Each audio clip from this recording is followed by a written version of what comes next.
Hello, karibuni. Leo tunaweza kuchemsha mayai yetu.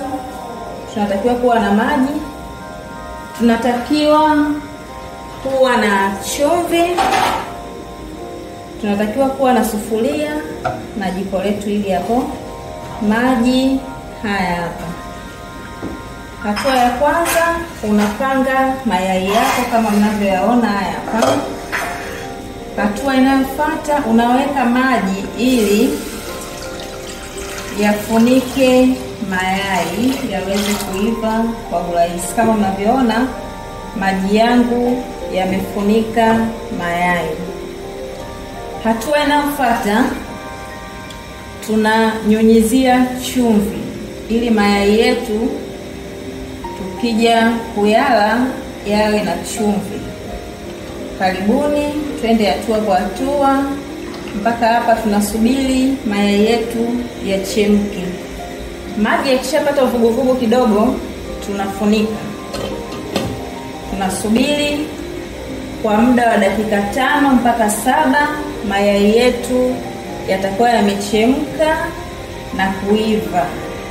Karibuni kwa hatua inayofuata.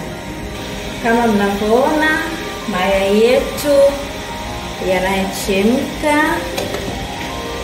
Sasa tunayafunua kwa ajili ya kuyatoa jikoni. Dakika zetu 5 mpaka 7 tayari zimeshatimia. Kwa hiyo hatua inayofuata ni kuyatoa kwenye sufuria. Hatua inayofuata,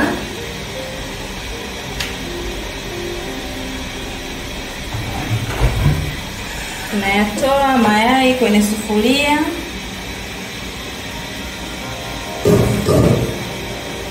Tunatoa yai, tunaweka kwenye maji ya baridi kama mnavyoona. Tunaweka kwenye maji ya baridi. Tunasubiri kwa muda wa dakika 10.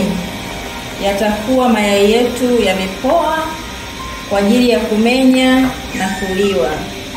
Asanteni sana, usisahau kusubscribe channel hii ya mapishi Madam Judy Cooks and Bakery. Shalom.